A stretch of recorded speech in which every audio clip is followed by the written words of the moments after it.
Welcome, everybody, to another episode of the Meme Stream. My name is Jacob, and today we are joined by my friend, Albert Turkington. Salutations.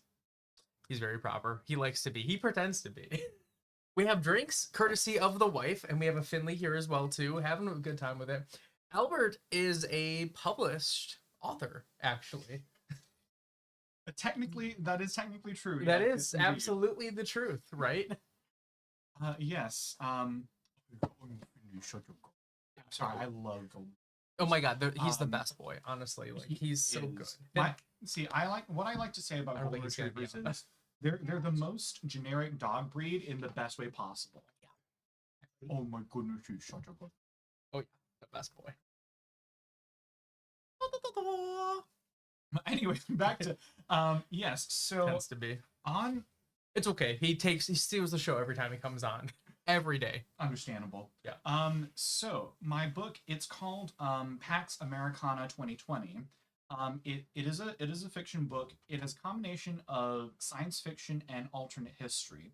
So basically, the alternate history fork in the timeline, which the alternate history part is that World War One is avoided, and I do this by basically making one of the assassination attempts on on Willem II, successful, specifically in 1899. And from there, no high seas fleet, no escalations with the British Empire, and therefore World War One is avoided. And because of that, too, World War II is also avoided. It'll be 2020. It won't. Oh, okay. Then there will just be a bunch of neocon books. Yeah, we don't want that. We definitely want. Oh, this is the one. Cool. Awesome. And yes, and so my prologue in the first book is just basically the alternate timeline fleshed out as best as I can, and then the main plot of the book starts in 2020, hence Pax Americana 2020, where it follows a few main characters in what is in this timeline the North American Christian Technate, and they're all of them are part of the national leadership team. There are three generations of them. I call them Generation 2060, 2040, and 2020, based on the year that they assume power. And yeah, from there, it follows a few geopolitical escapades, a few nation-building projects, transatlantic tunnel, dealing with the Japanese Empire, and what do you mean by dealing with the Japanese Empire? So part of this, I feel like we should divulge more in that. Yes. Yeah, I guess I should flesh out a little bit of the timeline, I suppose, for just the context. So the world is a lot simpler here. For one, it has only 4 billion people because there wasn't any post-World War II population explosion under the American-led order. It's still just a bunch of empires where they have their own individual imperial systems. And so you have the North American Christian Technate, or just called the Technate.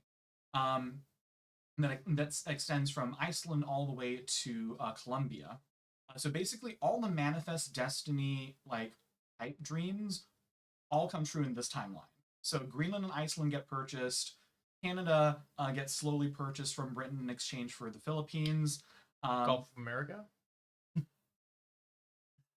Well, that was never conceived when you actually wrote the book. Exactly. That was never conceived a few years ago. So the possibility of renaming it anything besides the Gulf of Mexico just never crossed.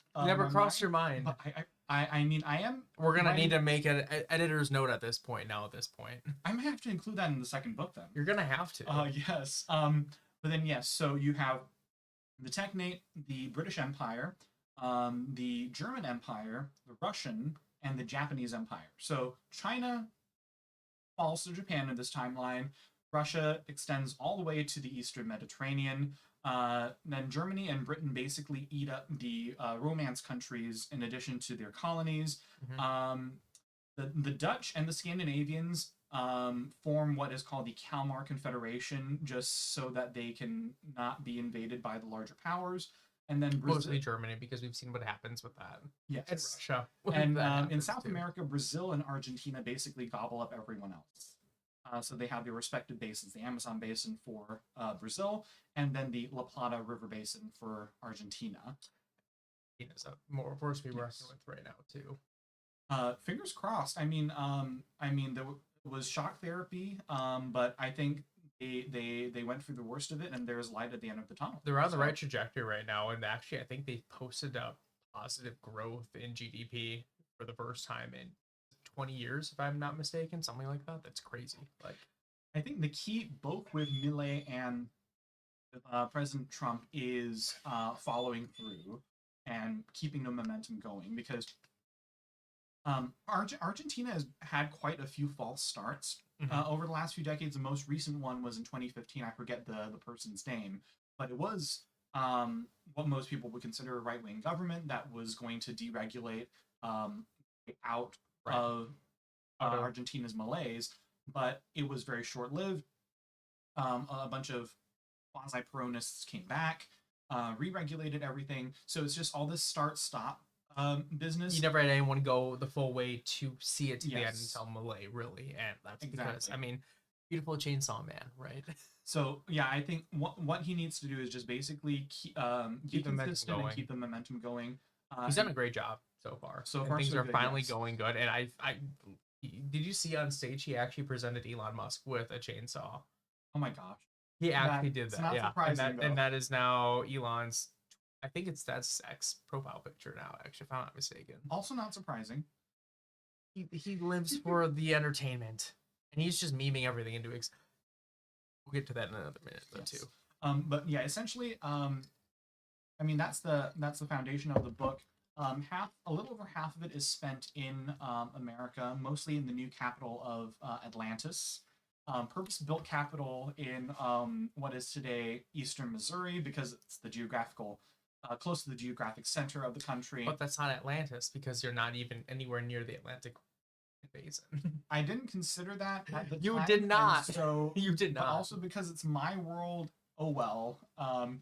But yes, so half of it is going to be there, and then the other half is spent, at least in this book, in the British Empire as well as the Japanese Empire. Also, the Generation 2020 team, who's currently in power in that book, deals with those issues. The Japanese problem is mainly their attempt to use the Chinese population of Southeast Asia as a fifth column, essentially.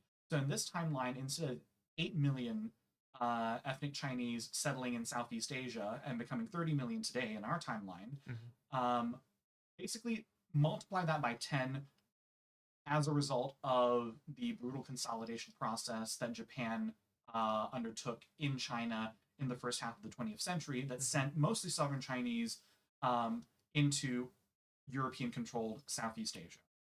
And so, they basically form a majority now, and Japanese wish to use them to try to get the Europeans to basically hand over those territories to Japan. And of course, the Technate is trying to prevent that. In this timeline, Technate does go through what I call a century of isolation. So the Johnson-Reed Act still gets enacted in 1924, and that basically is the symbolic start of America's century of isolation, where it shuts itself off to the rest of the world, becomes almost fully autarkic. But sentiments over time changed. Affinity towards Britain, the mother country, becomes more positive, and basically like right now, which yes, were very positive. and basically there were secret negotiations for the 20 years preceding this, and in 2020 it was announced that relations with the British Empire would be officially thawed, and because of that they would be helping the British in Southeast Asia. We would be helping in this alternate timeline.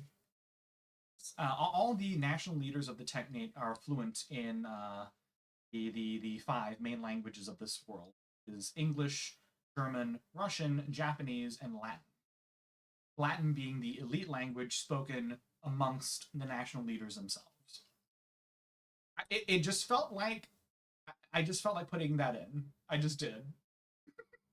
Guilty pleasures. You're allowed to because it's your book. Exactly. Anyway, one of the other weird things that I have to look forward to in the second book, Pax Americana 2040, is I did briefly introduce Edna Mode of The Incredibles fame as a character in the book. She is a fashion icon in Berlin, based out of Berlin. She's aristocracy. So in this timeline, she's Edna No, Countess Palatine Edna von Mode, and she's the go-to fashion icon of continental. To be honest, you have a very big affinity for Edna. She does. I will say here right now, she needs to have her own movie. So if Pixar like picks up on this, you need to give her her own An movie. origin story, right? Yes. Yeah. Absolutely. Absolutely. I was wondering when we were gonna get our first snap in. We are now currently only 10 minutes into it, and or is that 16? No, that's 10 minutes. 11 minutes. You lasted 11 minutes before the snapping started. Gosh. Only 11 minutes. One more time to go, Albert. Yes, indeed. Albert is we met in college, and you've been a good friend of mine now. How many years? Since 2017, right? Yes. At least I think I've been a good. I hope. You try to be. You have to be the judge for that. You try to be a good friend, and I appreciate anything and everything that you've always done. As likewise, it's a friendship. You know, you give and you take and you give. It's in the bro. Yeah. But yeah, we were actually Absolutely. we were roommates in college. Summer help. Our friend Ekers. Ekers was actually that's his gamer name, so I use that. So I don't ever mean to completely tell everybody, hey, go to X address, Y, Z, look up this person. That's them. I don't want to dox anybody. I don't want to do that. Not unless they're like glad for punishment really, really wanted, but they practically have to be begging me on the street. I see. Yeah, if they ever did want to do that, they totally can. But yeah, no, we've been good friends for college, and so far so good. so far so great. We're happy to have you here, Albert. Cheers. Happy to be here. Cool. So anyway, the book. I was looking that up earlier. Let's give a quick taste to everybody. This is. Ooh, let me see if I can hide us here. It originally started as just a hobby book. I just wrote it for myself, and once I finished writing it, I thought, I guess I might as well publish it. I mean, worst comes to worst, no one buys it, like what it would have happened if I didn't publish it. And so far, I think a couple dozen copies so far. But yes. What is this other book that you have? It's under H.A. Turkington, or is that something else? Oh no, I don't think that's mine. It's something different. Sadly, I only have one book to my name. So. Okay. Yeah, H.A. Turkington. Yeah, I just clicked on your name, and then this is what was brought up. Integrated Disease Management. That's not my forte. That is not your forte, but you've done a lot of other things in the space of politics. So. Yes, my forte is mainly in all the so-called nerdy stuff. Yeah, I do have a day job working for a nonprofit. I'll just leave it at that. But in my free time, I serve as the research director for an organization called Republicans for National Renewal. That has bases in multiple countries around the world, but mostly in the United States. We formed in the beginning of 2020 in CPAC, like right before all the lockdowns, to essentially continue President Trump's policy vision. That was our main goal. That is still our main goal. In fact, we are officially endorsing him term and have Congressman. How is that gonna work? I gotta ask that. Like, what is the plan? I've heard it's talked about. Like, it's maybe a joke, maybe a meme. Like, okay, but like, how does that actually work without breaking the Constitution? We're gonna meme it into existence constitutionally. So we have a congressman from Tennessee who has sponsored a bill, sponsored an amendment to essentially repeal the amendment that restricts the president from going. That's essentially what we're going to. But that sets up kind of a dangerous precedent, though, because then what if anything that you guys do or anything that Republicans are going to do, vice versa, Democrats, the other side can weaponize it even further, though. Mm-hmm. So no, that's a fair concern. We definitely did consider that possibility, and our conclusion was basically that, well, the other side is gonna try to do anything they can to us down anyway. So yes, there is a risk that this will be used by them at some point. Oh, it absolutely will be if it ever goes through. But But our train of thought was the alternative is us continuing to play by the rules. And so on net, we do believe that this will be a plus, which is why we decided to go along with this project. So, are you just repealing it just so people can run a third term as president, or would it have a cap? Or No, as it stands now, there no, it would propose no term limits. that's crazy though, considering nowadays everybody wants term limits in Congress for everybody. You see how that's a double edged sword there, right? Oh no, and again, it's this is the thing. Like term limits, certain checks and balances that especially the American system is known for. The basis of those and also societal motivations behind those things are very understandable. So let's just take congressional term limits. Mm-hmm. Totally understandable why people would want that because look at examples that we have now. We have people from, and this is both mainstream parties. You have Mitch McConnell, you have Nancy Pelosi, you have Chuck Schumer, Exactly. you have all these old people that should be Bernie Sanders. You have all these people that should be retired well beyond their years that are net billionaires in Congress, but yet they never made a wage that could ever get them to that amount of wealth. And all they do is just keep voting. I mean, I love Nancy Pelosi because I love her stock picks. They're always great. They're amazing. Yes, apparently there's a mutual fund of sorts that basically tracks their stock purchases, which is very I might have to get on that. Oh yeah, absolutely. You should. You're already missing the boat, my dude. Yes. Although the stock is down right now, it's been down the last couple of days because of the turfs and everything. But so apparently, a lot of members of Congress are buying the dip. So everyone's buying the dip. That's the whole point. Everybody but buys I would the say dip. the fact that Congress is doing it, that means there will be a bounce back. Yeah. Oh, there always is. Yeah, 100%. There will never be a point where the stock market goes down and continually goes down unless we're going towards inevitable financial ruin. The only way that happens is if we get downgraded in our credit rating as a country and we have more debt than we can even afford to pay for taxes to pay off. Which we're close to that, but in all honesty, what Doge is doing is actually setting the right. It's cutting the fat. It's trimming the fat, saying, "Hey, all these NGOs that have been funded, get rid of them. We don't need them." We'll have to go after entitlements at some point, but that's going to be tough. But yeah, go after the military first. So far, so go good. after the military first. But so back to so right now as it stands, it's perfectly understandable to want both houses of Congress to have term limits just because of all the terrible examples that we have. Right. However, and this is admittedly an intellectual exercise.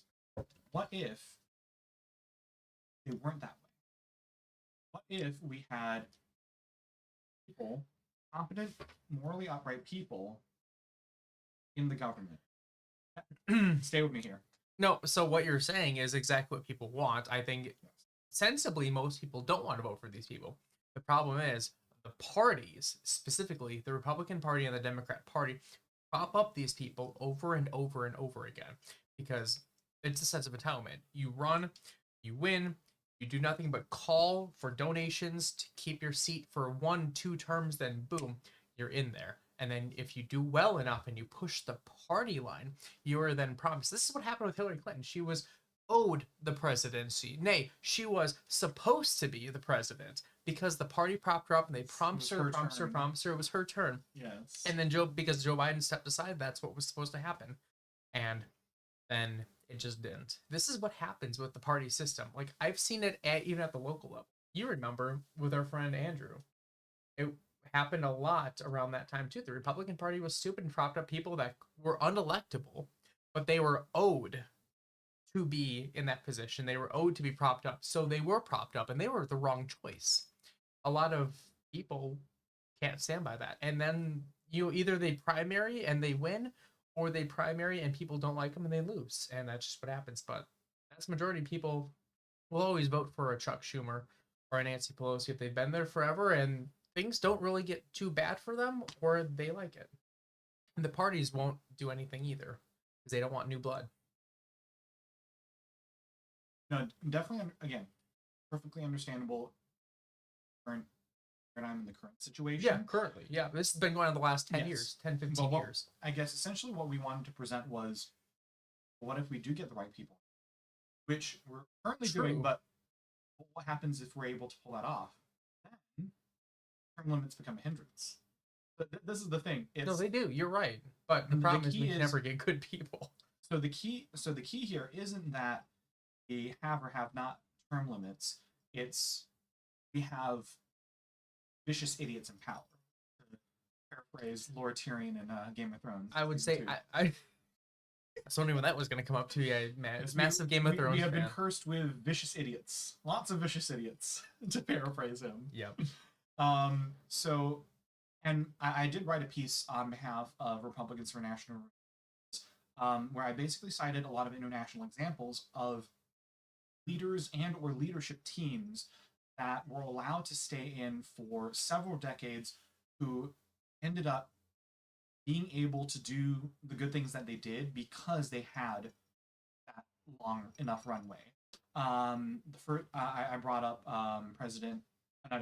Viktor Orban of Hungary. He's been in power for 15 years now, and his party Fidesz. What they've been able to do, especially with fertility rates, has been nothing short of remarkable. A lot of people will say, oh, it was just, people brought their marriages forward and their childbearing forward to take advantage of the incentives. But when you look at any mathematical model, when you ask them to extrapolate fertility rates for Hungary, they would have predicted by now somewhere around the low 1.4s, whereas it went all the way up to 1.6. Now, it did start dipping down post-COVID along with everyone else, but I think the most remarkable thing to point out about Hungary is, so like all former Eastern Bloc countries, their fertility rates tanked in the 15 years after the collapse of the Iron Curtain. So from then until about roughly 2005-ish, it crashed. And then they bottomed out and slowly started trending up again, right? Hungary did the same thing, but much more intensely after 2010 when Viktor Orban and Fidesz came into power. They righted their trajectory and it went even further. Yes, and now this is the very interesting thing. For whatever reason, especially in advanced countries, after 2015 or so, there was just this seemingly random, unexplainable crash in fertility rates everywhere. Like North America, Europe, Northeast Asia, the Southern Cone, fertility rates just tanked. So, for example, a Sweden that was nearly at replacement because they basically thrown the kitchen sink at the fertility issue. I don't even know how much of their GDP they spent on it, but absolutely generous incentives to have children. Right. Got almost to replacement, and then after 2015, crashed down to like 1.5. Every country, every Western and Far Eastern country. Some people think people think that this must be caused by something that's a common thread throughout all of these societies, and honestly, I would agree with the theory that it's basically smartphones and data. That just it basically accelerated all these social. Everyone's going to Grindr instead, right? It just put it into overdrive. Everyone's going to Grindr. Yeah, and the illusion of abundance, the 80/20. Oh no, I mean they're just downloading the gay app. So. Oh, I mean Grindr. I mean that too. That's what I said. But like even with Tinder, I mean you now have that situation where it's like 80% of women go for 20% of guys.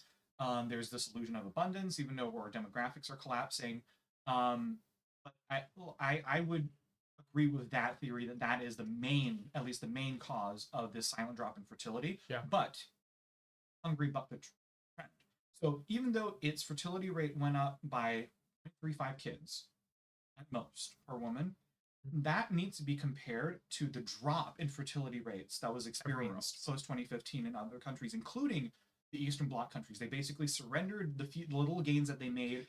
Is there anything regarding the science of cell phones? Like, because we carry these things in our pockets all the time. Is there any actual credible evidence or science behind any of that? Or is it just conspiracy at this point, so conjecture? That's a good question. I haven't followed that for quite a while.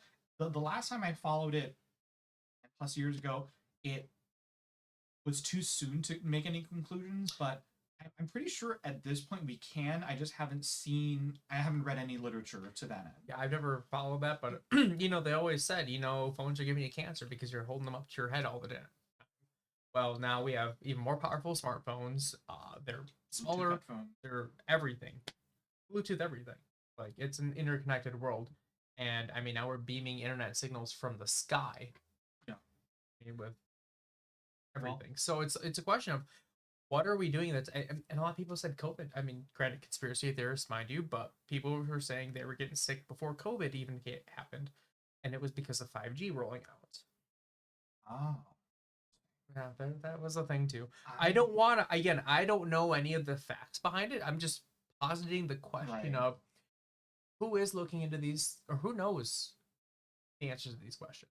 Honestly, at this point, and while I try not to put a tinfoil hat on, at the same time, I don't want to be surprised by anything anymore Really because, can't like, be. yeah, the craziest things that several years prior people were crazy for saying was true turned out to actually be true. Yeah, So they're trying the freaking frogs gay, Albert. yeah, that That was was the weirdest true. one that That was true. legit That was turned into, 100% what, true. hermaphrodites or something. Yeah, literally. So I mean, okay, so here's the thing about going down the rabbit hole of Alex Jones, and here's something I've always noticed. Alex Jones spouts a lot of crazy stuff, right? He's 90% correct on everything. That's the crazy thing is he is 90% correct. Now, he takes it to the nth degree, right? And it may go to a place where it's like way more conjecture than we need. mhm. But in terms of everything he reports on, 90% of it is actually true or turns out to be pretty Oh. verifiable. So, dude's crazy. Dude's off the ranch, insane. He's lived a life. Like, he's crazy. But still, like, Yeah. his reporting is fairly accurate, which is insane. Again, I don't want. I try not to be.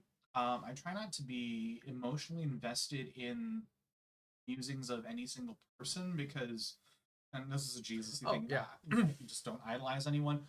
But at the same But by time, saying that, you are idolized him because you idolize Jesus Christ, your Lord and Savior. only him. Oh.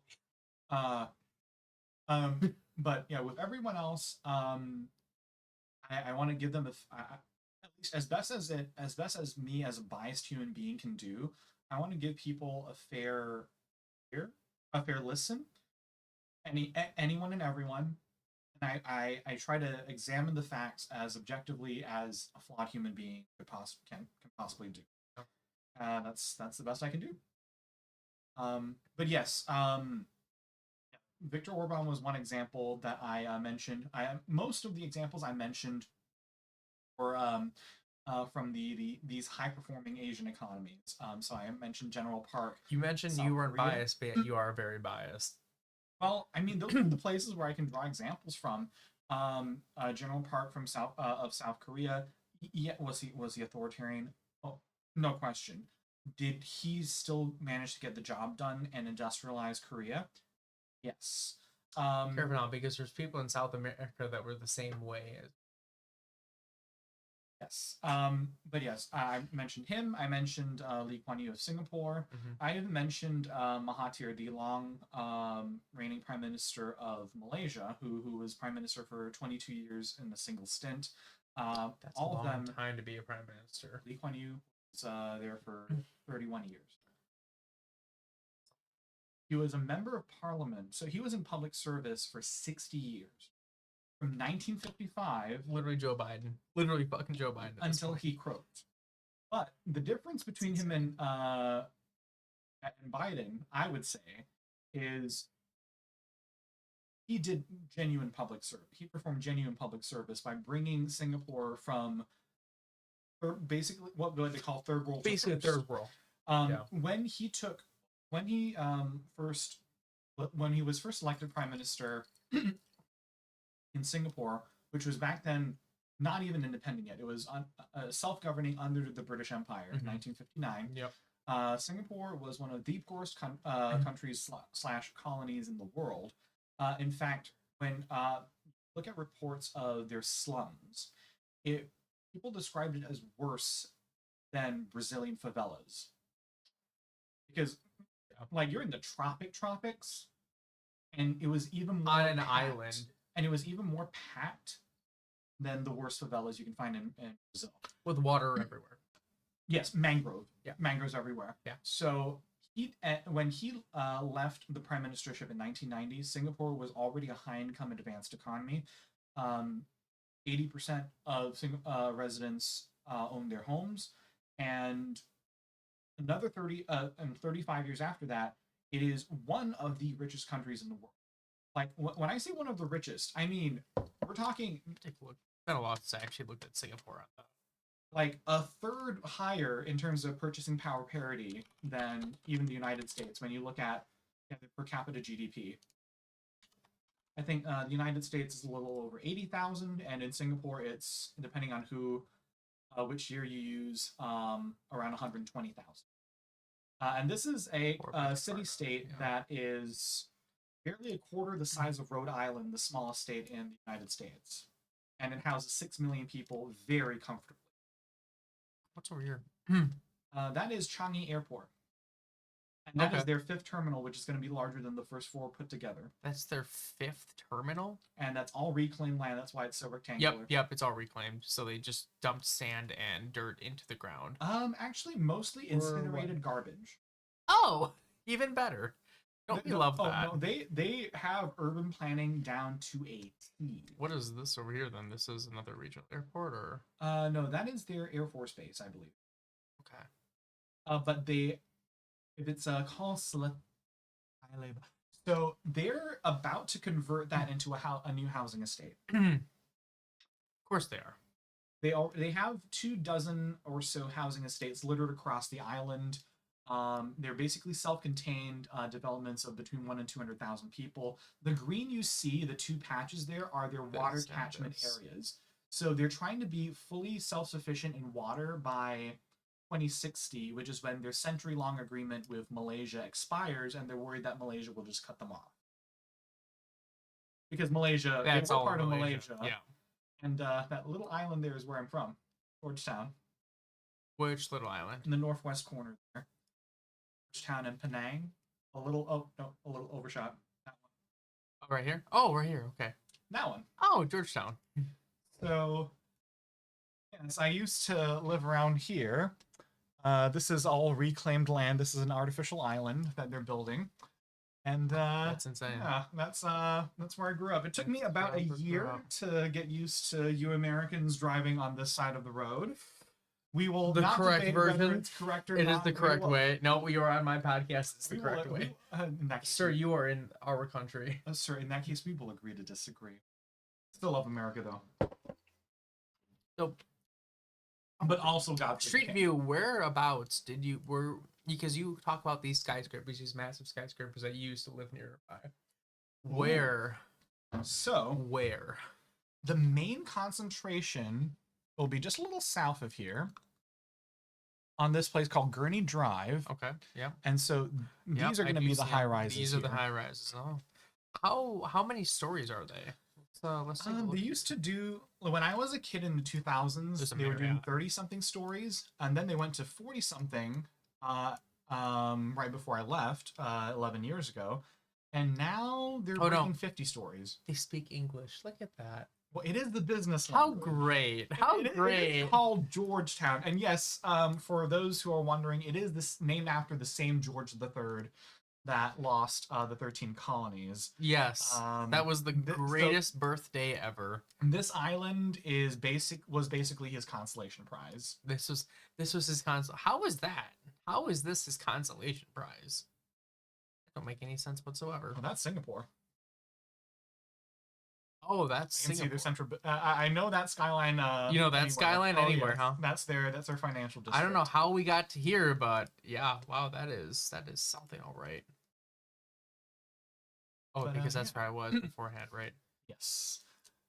So if we're going to Kuala Lumpur is beautiful too. Is it? It's gonna be right here. That's the city center. The rest of it is the metro called the Klang Valley.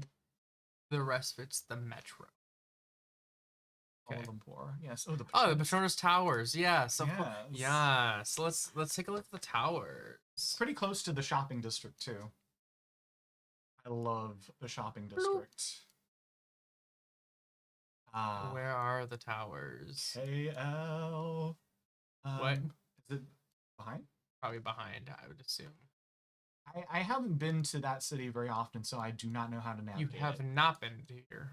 And also, You it's should very have been fast here. growing because, so, every time I visit, it looks completely different. There was a whole financial district that was built while I was in America. Uh, Twin Towers. And of course, there's a giant mall at the bottom of the Twin Towers Of in course. true Malaysian fashion. of course. Oh, yep. These are the towers. These are the Petronas Towers. Oh, and there's the flag. And the mall, Surya. Mall. Yes. One Modern concert value venue for classical music. Look at you. Look at Yes, I you, know, all so hoity-toity. bougie. Oh my gosh, bougie and great. No, Joshua, video editor, what is up, my dude? Welcome on in. And yeah, this is the thing. One of the things that I would like to see change in America again from a place of love is um, most of the countries, especially in Asia, they pour tremendous amounts of resources into their showpiece cities. So in the case of Malaysia, it would be Kuala Lumpur, where it becomes a one-stop shop for anything and everything important, and they make sure it's clean, it's as crime-free as they can manage. Singapore, you get arrested just for chewing bubblegum. Without a prescription, yes. Yeah, that's how crazy it is. No, Some people would say that's a little too far, but It works. it's clean. We can go through a whole list of crazy things they do. So if you pluck a flower in a public park, it's a $500 fine, or 1,000. 500 US dollars or Singapore dollars, which is 1.3 to the dollar, so a little under 400 US. What's so? If you prank pull the fire alarm at a train station, $50,000 fine. Wow. If you don't flush in a public bathroom, you can get caught by undercover environmental health officers because they want their toilets clean enough where you can eat off it. And then what? What happens when you get caught by these environmental officers? You get fined, and you don't dare do it ever again. You get how much is the fine? They don't rough you up in a back room or something, do you? No. That's if you get caught for things like vandalism, which is punishable by up to 3 years in jail and 8 strokes of the cane. And yes, that means they tie you up to a trestle in just a loincloth, butt exposed. They pad your lower back and hamstrings, and they take a half-inch thick stick and whack you. It's like, imagine a I've seen the Passion of the driver. Christ. Like it's legit. I've seen the Passion of the Christ with Mel Gibson's movie. By the 4th stroke, your that. butt starts bleeding. Yeah, if the guy's good enough. And funny enough, Singapore, there's not much crime in Singapore. Oh my goodness, so weird, right? Oh, and then for drugs, if you get let's get to the drugs, shall we? Found, what are legal and what are illegal? Everything's legal. Everything is illegal. It's so illegal that if you get caught and are found guilty of possessing over a statutory amount of drugs, so it could be, so I think for heroin it's like 15 grams. Okay. For morphine it's 500 grams. For cannabis it's like 50. Don't quote me on those numbers, but like What about like cigarettes? You can, but it's very expensive. So for the drugs, they basically want the statutory amount to be large enough where you're almost certainly a drug dealer. And if you're found guilty of possessing that amount, mandatory death sentence. Like, you will hang and you will die. That's rough. Oddly enough, not that big of a problem in Singapore. No. What about Malaysia, though? Is it the same way in Malaysia, too? Or are they a little more lenient across the border? No, they're actually, well, the laws themselves are just about as stringent. And so there is judicial corporal punishment in both the secular and the Sharia court system. There is also the mandatory death penalty for drug possession. Sharia law, that makes sense now. For the Muslim population. That not for me. Not for you? No. But because in other countries, Sharia law is the law. There is no wiggle room. If you're not Muslim, oh, it doesn't apply to you. You're not Muslim. No, it applies to you because you are. Malaysia is weird. I didn't know how weird until I left and interacted with everyone else. So Apparently. it is 60% Muslim, even though Islam is the state religion. Wait, as a comparison, is it really? As a comparison, Indonesia, which is the world's largest Islamic country, that's 90% Muslim, does not have Islam as the state religion. It is definitely part of the culture, to be sure, but it's not the state religion. In Malaysia, it is. But because it's only 60% Muslim, you have entire segments of the population that are not and can be surprisingly cosmopolitan. And so that's where I grew up. I grew up in the cosmopolitan part of Malaysia. So basically the two big cities, Kuala Lumpur and Georgetown. Yes, I have friends from Chicago that absolutely like are salty about this, about the Petronas Twin Towers because of the Sears Tower. So why are they? Oh, because it was what knocked out the Sears Tower. And the Thank reason you for behind calling it the Sears Tower. As someone that lives just north of the Windy City, it is always and will forever be the Sears Tower. No, absolutely. Yeah. Rest in peace, Sears, for all your minor and major financial debacles. So the lore behind the saltiness, it's very understandable too. So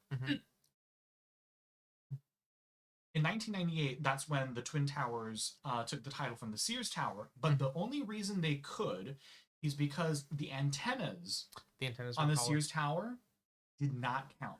So this is like a really weird semantic trick because it goes into the definition of what counts as the skyscraper's height. Right. And according to the Council on Tall Buildings, the antennas on the Sears Tower didn't count because they could be removed and were not an integral part of the building. Yeah, they were just video antennas. Yes, for broadcasting. But those spires that you see there on the Twin Towers, that are 60 meters tall by themselves, count.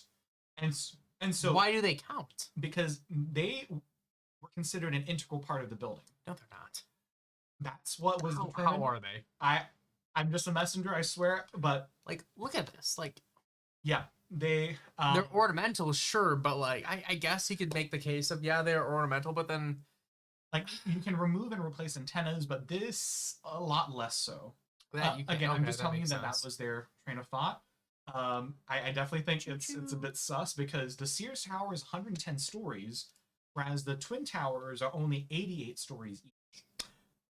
Height per floor, is it the same there as it is in the US? Yeah, close about the same. 4 and 5 meters total. Okay, so it's about the same then. That would it's only because of those spires it beats the Sears Towers by 13 feet. Have you ever been to the Sears Tower?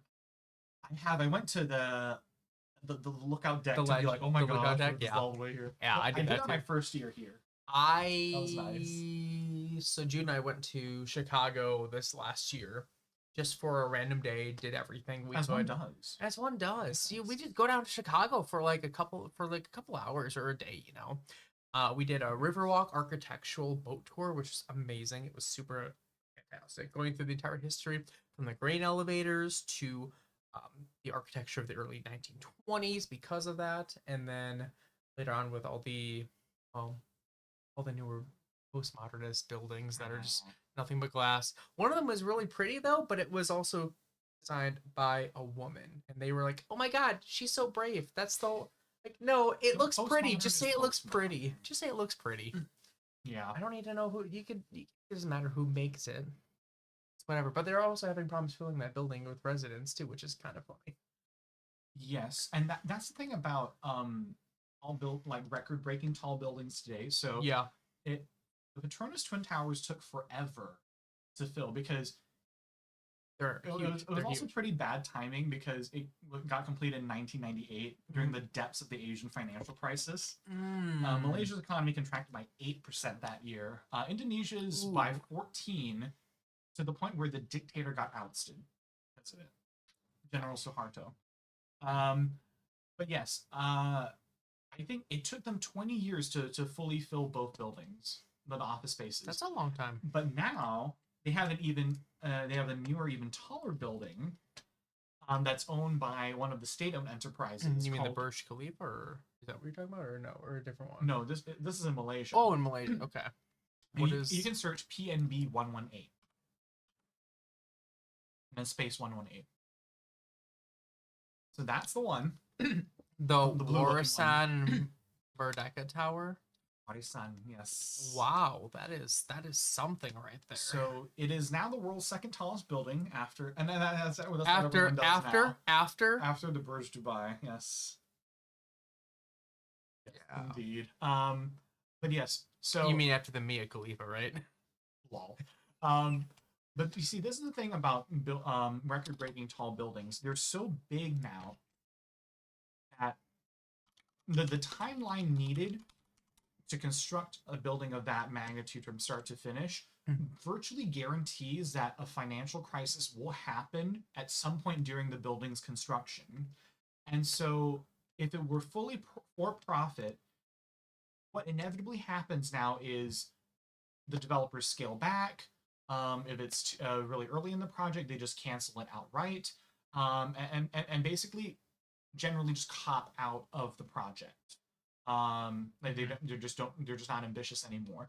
And so what has happened is inevitably these buildings need to get completed by national governments or one of their arms. And so in the case of Malaysia, that was what happened, where PNB, Permodanan Nasional Berhad, basically a state-owned investment company, is the one that owns the building. It's state-owned, and so they have the financing to be able to see it through to the end of the project, no matter what happens. Okay. And it was able to see through it, construction stopped. Wasn't One World Trade Center like the tallest building for a while too, or was that not accurate? No, it was supposed. I remember as a kid, I watched a documentary about it. It was supposed to be, but they scale it. They basically scaled it down. There were just so many compromises with the building, as far as I can remember the lore, that it just amounted to. I mean, the only thing really cool about it is it's 1,776 feet. Although, so, I will that's great. The thing about it though is, to me, if you're talking about the tallest building, I want to be like the tallest building where I can physically stand in. And to that, that's fair. That's the Sears Tower. Oh yeah. The Sears Tower is at floor 110, I believe, is when you can go up and visit. Which is the tallest in any freestanding structure you can go up in the continental US. Yeah, I remember the construction managers at the Shanghai Tower. So if you look at the Shanghai skyline, it's the one with the diagonally rectangular hole towards the top. It's you mean that one? Oh no, that one's an even taller. That's a different one. Oh, it is. Okay. But yeah, so you can see here. The Shanghai Tower was never the Shanghai World Financial Center. It was never taller than what was then the tallest building in the world, which was Taipei 101, but only because Taipei 101 has a giant spire as well. So in terms of like the highest floor that you could walk on, the Shanghai World Financial Center had Taipei 101 beat. And to a lot of the construction managers at the Shanghai World Financial Center, they were like, no, this is the world's tallest building because I can actually stand higher than in the Taipei 101. Right. Which, I mean, honestly, that's fair, but I'm not a member of the Council on Tall Buildings, so I didn't get to set the definition, and so we have what we have. This is the building you're talking about. Yes. That's not a hole. That's not like you say a hole, I'm gonna assume like something like circular. That is a fucking handle where you can come and pick it up from the funny you mentioned that. Even more lore about this. I watched these weird documentaries when I was a kid. One does. Thank you. I appreciate that. I do all the time. My big thing was always about World War II though, and the history of everything happening. Because I'm a guy. Or Legos. How Legos are created.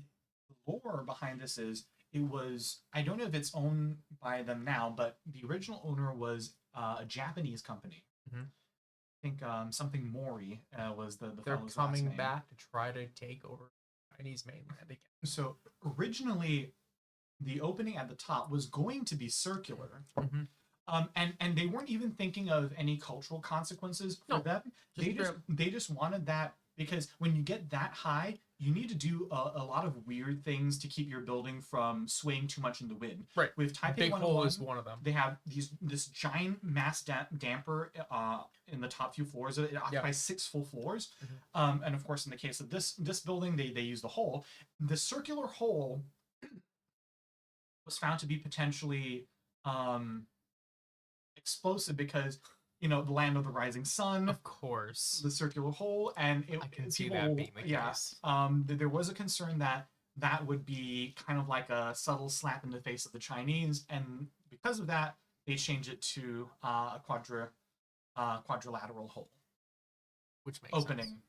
however you want to call it. Opening hole. How I hole. remember this lore, like from over 20 years ago, I have no idea, but I just do. You can't even see, like, at night, you really can't even, like, look at this. You can't even see past the clouds at that point.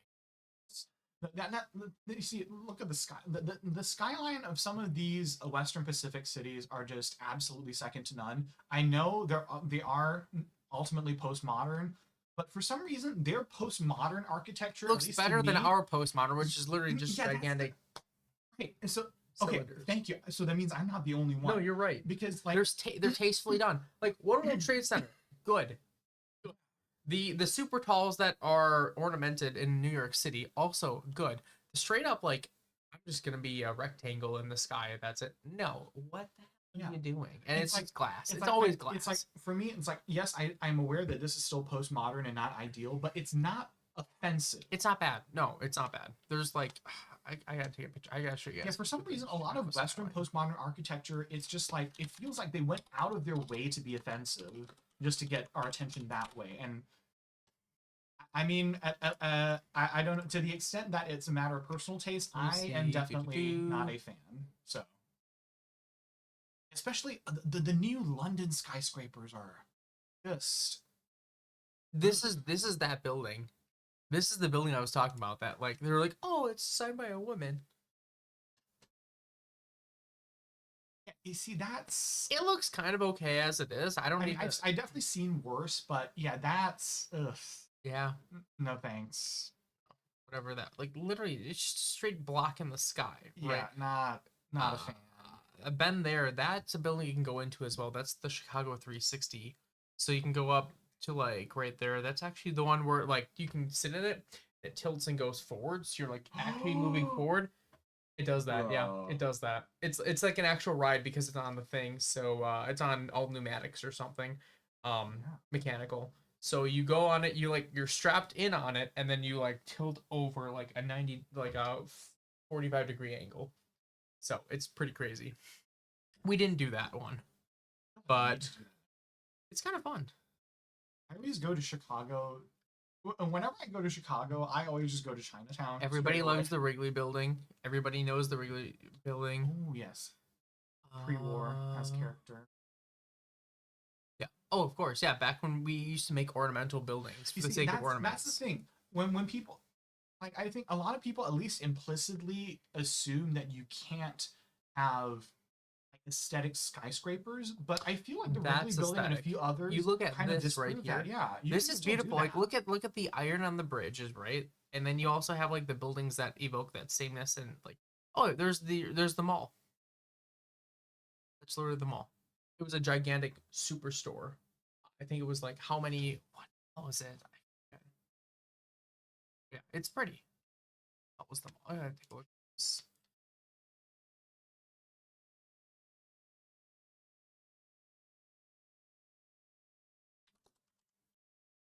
The Mart, that's what it was.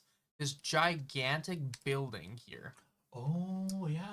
This is the Mart. This is the Mart. It was just a gigantic building. They had a ton of trains that just went up to the bottom side. And this is in the late 1800s, early 1920s, up until that point. Just a gigantic building. But obviously before we could build super tall skyscrapers. So that's why it was more thicker and larger that way. I don't even know what's in there anymore, honestly. I don't even know if there is anything. But yeah, that's just the Mart. That's the inside. Or that's, I assume, the inside. Yeah, really nice looking. They light it up too. I've seen one of the light shows before. It's yeah. Now only we could we're gonna have to really step up to match the light shows that Chinese cities have. Yeah. Easy. We just do fireworks. Oh no. Seen that. No, I have not. I feel like you're probably gonna show me. I think it's the city that really. I mean, Shanghai and Shenzhen do that, but also Changsha too. I'm just gonna look. Oh, those are just drone light shows. They do that too. Oh yeah. In addition that, to the building light shows. This is cool. Yeah, those are just 10. I'm not gonna lie, that looks cool. Like that's super awesome. They're all in formation like that too. Like that's cool. I think if you're on YouTube, you should search like their 100th anniversary light shows. In 2021, when the Communist Party had their 100th anniversary, the city light shows were insane. CCP 100. Yeah, there we go. Like this? Oh no, I think the one below. Yes, this one. Light and water, huh? The stuff they did was. Yeah, that's not even what I meant, but that's pretty cool too. But yeah, in basically every major city, they went all out.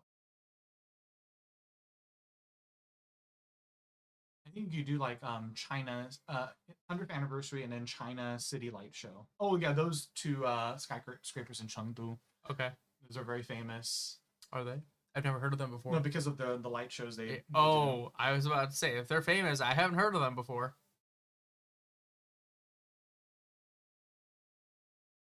Gotcha.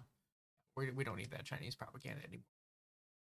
I wouldn't say it's propaganda. They were able to do that. And that's something that really concerns me with regards to the West's position on the world stage, because I think we're grossly underestimating the capabilities of China.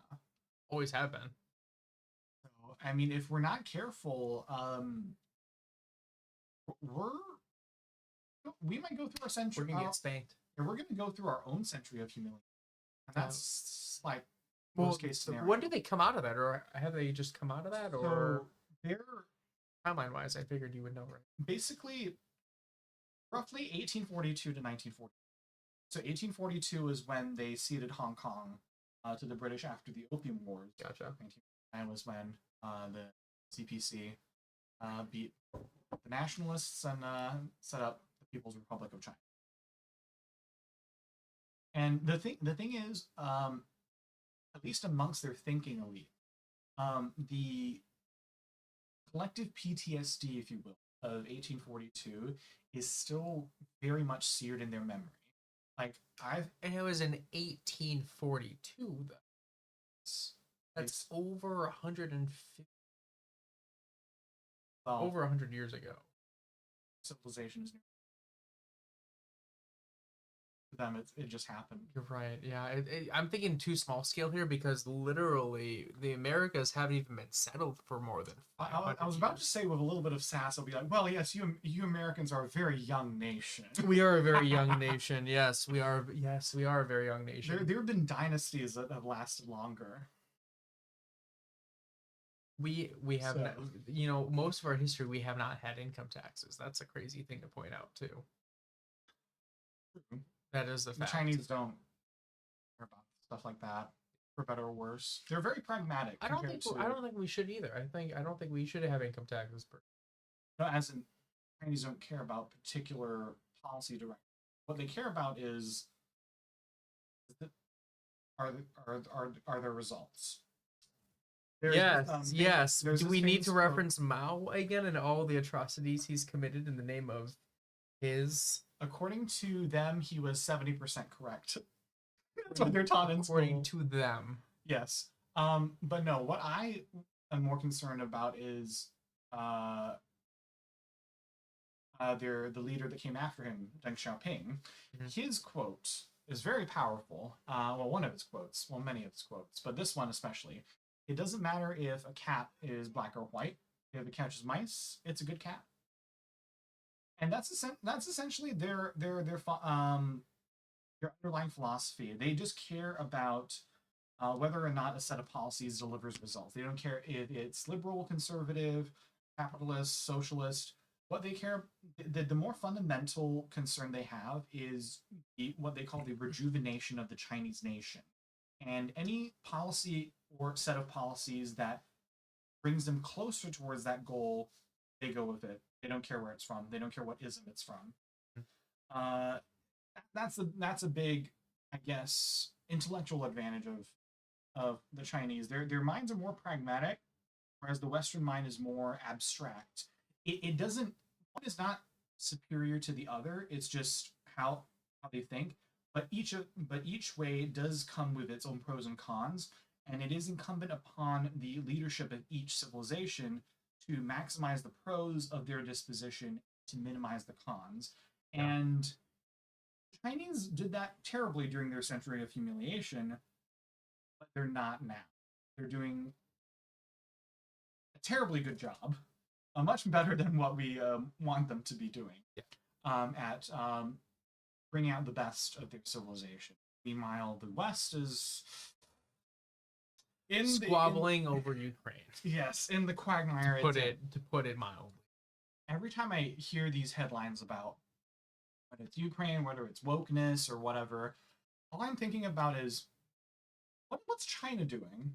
China doesn't care. And China's the honey badger of the world. It just don't care. It just does its own thing. I'll literally just look up stuff like what is China doing, and then like in the past month, newest AI model, another 1,000 miles of high-speed rail track added to the network that's already over 30,000 miles long, peaked in CO2 emissions for the last 12 months. Oh, they just did this, they just did that. New high-speed train that can go up to 280 miles an hour. And it makes it competitive with air travel. And I'm just like, must be nice. Yeah. And then I just think of Xiaoping's quote. In Mandarin, it's called, it goes, 不管是黑猫还是白猫，能够抓老鼠就是好猫. And there was nothing lost in translation. I can personally verify that. Yeah, it doesn't matter if the cat is black or white. It's nice, it's a good cat. I try to bring that philosophy to a lot of my political conversations here. It's a mixed bag in terms of the reactions. Some of them are good. Some of them are just, oh. I'm like, okay, whatever. It's ultimate for utility and respecting that. So people will be like, oh, that sounds very this wing or that wing. I'm like, it's just China. China. Does it work? It's just China. That's just how their mentality is. Yeah, and if you want to overcome somebody, you gotta know where they're at. Put yourself in their shoes. You gotta know what their strengths are, what they perceive their strengths and weaknesses to be. That's the huge important. Even Sun Tzu himself said, like, you need to know your enemy. And unfortunately, I think the West doesn't really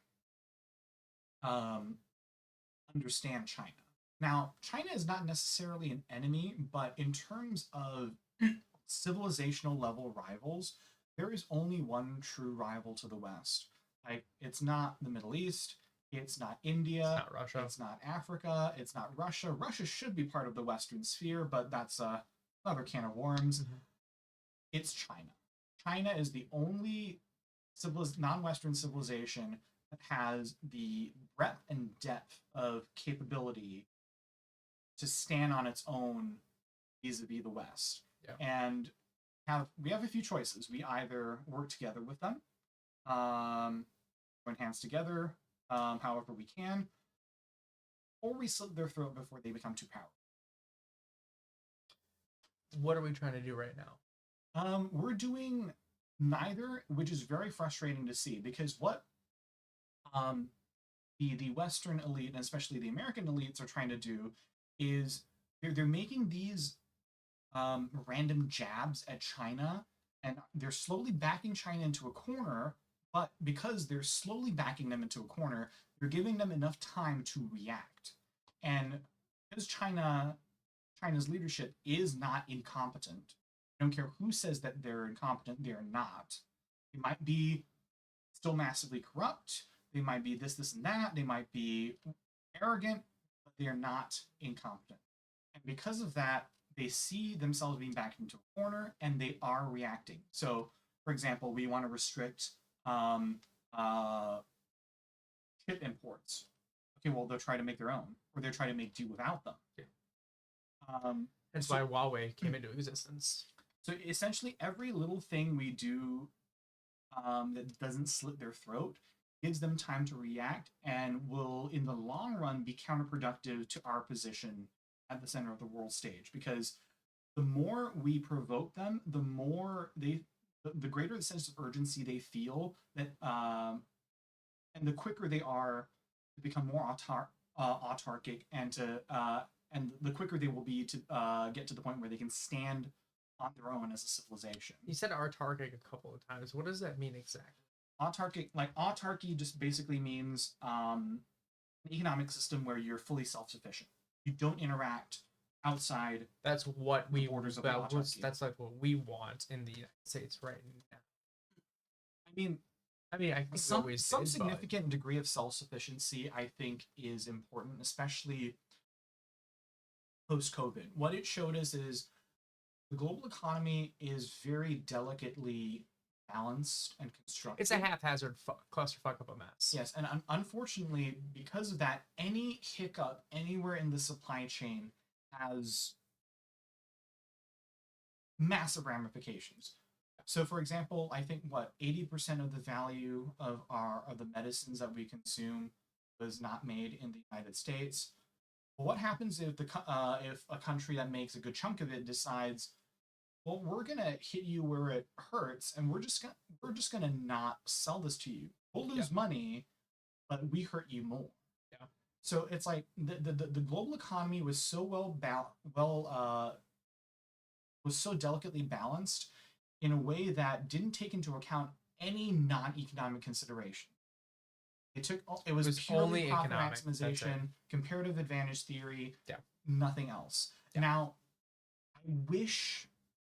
part of me wishes we could do that because there is something to be said about that. If we can get the entire world to function as essentially a single economic unit, we can take advantage of comparative advantages on a global scale, economies of scale on a global scale. Yeah. But the simple fact of the matter is, we can't because we aren't united by a single civilization. We aren't, and we still have countries and nation states, and Yes. they're always going to look out for their own people Yeah. before anything else. Or we hope be competent enough to. My philosophy when it comes to geopolitics, I try to simplify things as much as possible because then it leaves my headroom for other things, Mhm. hopefully. But when it comes to geopolitics, for me it's cooperate where you can, compete where you must. So I do think that cooperation is the law of civilization, whereas competition is the law of the jungle. Now, yes, I'm sure people can think of many situations where you have to compete, and I'm not saying that they don't exist. Right. I'm saying that as a default, we should try first to cooperate, our best to get that, and if we can't, then yes, we do have to compete. And hopefully, over time, the scope of the scope of under cooperation can expand over time. Hopefully. Yeah, I've heard you play Civ a lot too. I know that. That I do, and I don't like to play with other non-AI players who like to compete. I like to cooperate, but that's just, There's something to be said for that though too. delicate. So in all honesty, they run the models, and I think I don't know which AI model it was. I read this somewhere. I don't remember exactly. If you guys remember, post it down in the comments. There was an AI model that was doing the test of, is it better to be braggadocious, to be someone that's going to be a competitor and start wars and pick fights and go off on your own, or is it better to cooperate in any time, any circumstance, if you're just by looking at what the other player was doing? So if it was an AI with another AI player, it said, okay, what did the player do the last turn? Were they peaceful and were they cooperative, or did they attack us? If they were cooperative, the AI model by standard would always continue to cooperate as long as possible, and it ended up winning 9 times out of 10.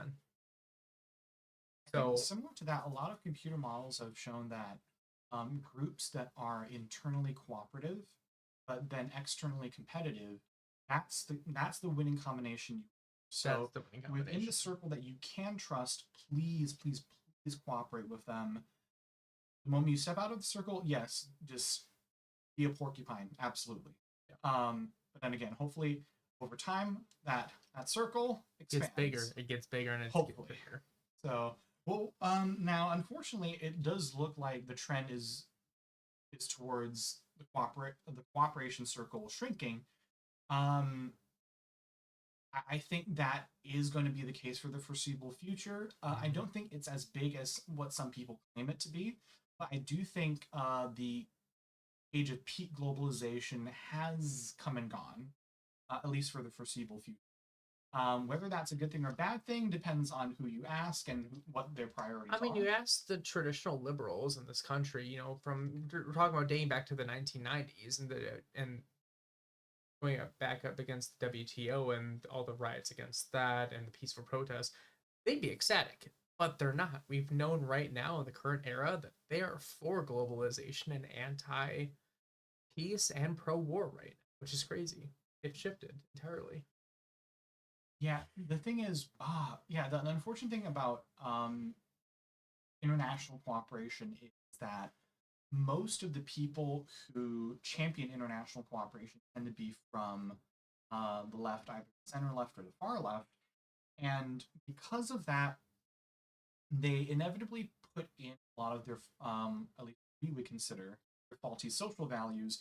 And that is what ruins what could otherwise be good ideas. Because I do think things like international cooperation, Yeah. if you just take those ideas in isolation, those are pretty good. Like, Yeah. I mean, even the circular economy, people think it's like some hippie liberal thing, which I don't blame them for seeing it that way. But when you look at the idea by itself, all it's saying is you want to recycle it as much as possible, so you are as your economy is less resource intensive, but you have the same standard of living. As an idea, That it's should be great. great. And it should be It's something that just we all that try to strive for. leftists are in charge of it. They inevitably poison it with something. Yeah. But then you see the solution, and this is where I would respectfully and lovingly disagree with a lot of people on the right, is that the solution isn't to can those ideas, but to put us in charge of implementing those ideas. That's the key, and that's something I definitely would like to see. A notion I would like to see propagate. I mean, you've done a lot of research, especially with your current position and your current job in renewable energies, which is something that conservative movement typically isn't behind. At least not Yes. outwardly behind. It's an uphill battle. It is an uphill battle. But I mean, you've gotten hearts and minds and won hearts and minds on that one. Except for wind. We don't like wind. I've seen some solar is better than wind. I've been pleasantly surprised by the stuff I found out about wind. Still prefer solar, and of course, I still prefer nuclear above all of those. Well, I think we can all agree. The conservative position is nuclear is the best because it's the most fuel. One thing I would like to look forward to, I'm looking forward to, is eventual proliferation of like these small modular non-uranium based fuel. I've been waiting for that for quite some time. I think it was the early 2010s that I started following that. Did you see the Enron thing that they came out with? Like, yes, that Enron. I know about that Enron. Yes, that Enron. I gotta show. Yeah, there's the thing. Leg to the saga. There is. Let me go to YouTube and see if they have it. Just a bit. Oh, okay. Look up. I don't know if you guys ever remember hearing about that, but yeah, that was I don't know if it's actually a thing or not. I don't know.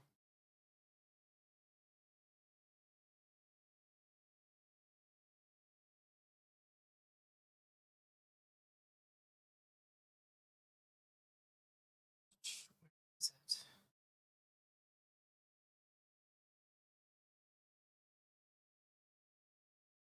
I think it's a parody.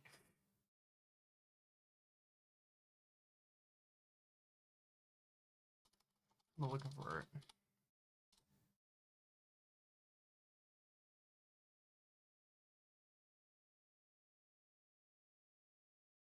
There you can trust.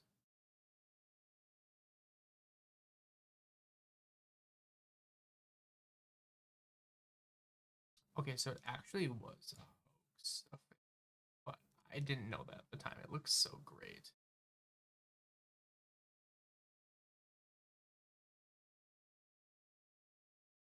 This product. I gotta play this. This is gonna be something insane.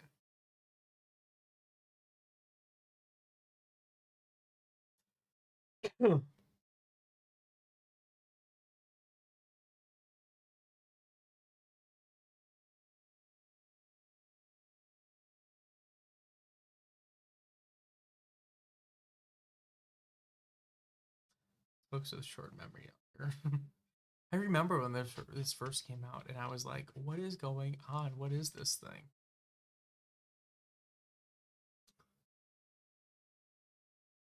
Albert, come hither and see. This may be exactly what you wanted. This may be everything that you ever dreamed Is going to for. revolutionize three critical industries: the power industry,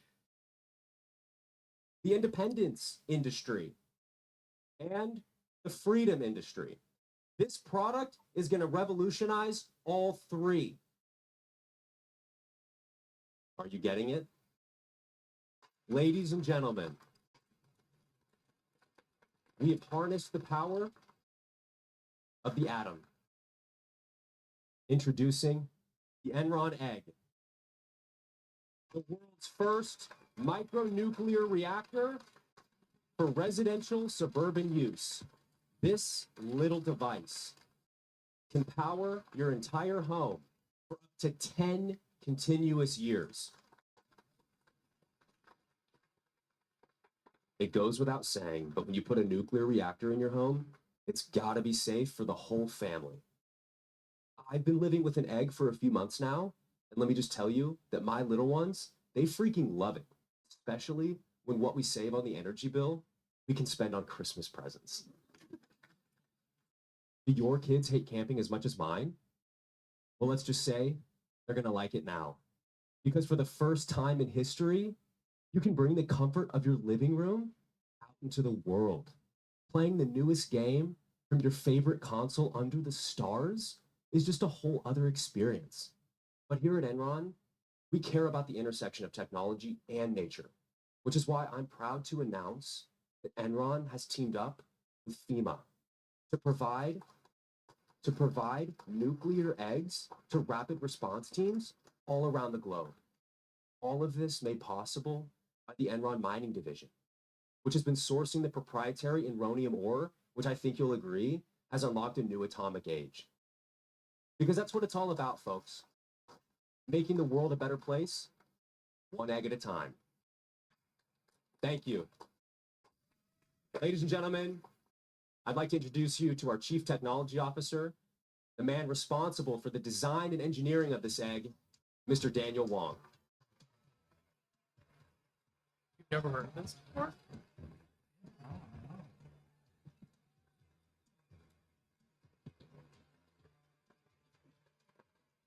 You know, ever since I was a kid, I loved taking apart all my toys and computers to see how they worked. Now, let's do that with the Enron egg. We have to start with the extreme heat resistance made possible by its advanced enronium casing. Each unit provides a reliable output of 200 amps, delivering continuous power for up to 10 years before requiring refueling. Yeah.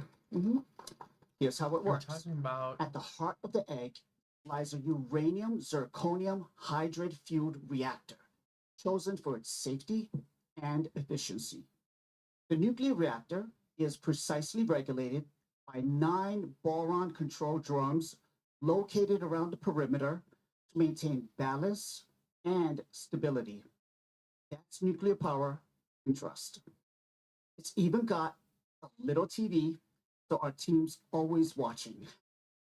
Hydrogen enriched heavy water in the primary cooling module slows fission reactions, and a robust pump drives the system's cooling, ensuring consistent performance and extended lifespan. For your safety, only certified Enron engineers have access to the internals of the egg. which only uses 20% enriched uranium. This is far too low to make an atomic weapon.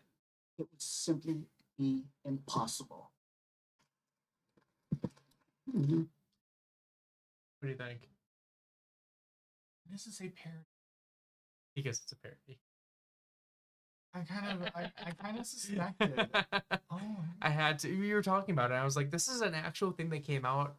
Enron, the company, came out with.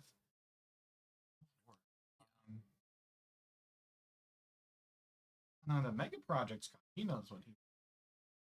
The who? All British guy with the glasses. Oh, him? No. On Who? the video suggestions there, the one Thorium is back about. Oh yeah, that guy. Yes, I'm a fan. Yes, he does know. Yes, I was like, especially the uranium hybrid fuel. I was like, well, the whole point of these modular reactors is to not use uranium even as a hybrid. Exactly.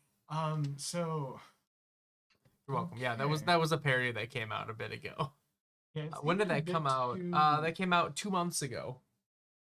It seemed a bit too rehearsed and almost like It seemed like it seemed almost like a Tesla from the release, Onion. honestly. Yeah. So okay. Well, No, I thought that'd be a little funny thing to show you. that would have been nice. You if it never were realized true. that, huh? It'd be great, but I mean, besides the uranium part. Yes, I'm the modular reactors that I have read about. They can scale it down to as small as 50 megawatts. So, I mean that you could just have that power really remote towns in say Alaska. Yeah. Where it doesn't make sense to connect them to the national grid. And Alaska has a lot of different varying elevations, and it's very hard to. It's just remote. Yeah. Like I mean, to construct power cables, in certain place, it's no. Yeah, Too much. Makes you wonder too. What does Alaska even use for their power? Because I mean, I don't think they burn anything. I don't think they have any nuclear reactors or anything. So how do they get their power? I never really cared to look at Alaska. Now is your chance. You can look into it now. How about that? I know the weird one of the weird numbers I've came across as part of my I have job. a buddy that's actually a mechanical engineer and he works in Alaska. I think they do. I think they primarily just use like dams and things like that in their waterways. I know a weird one is Iowa. I think like 60% of its electricity from wind. So like it's like the Denmark of the United States. Hmm. And you wouldn't expect Iowa. I suppose most people usually wouldn't expect in Iowa, but yeah, just be like.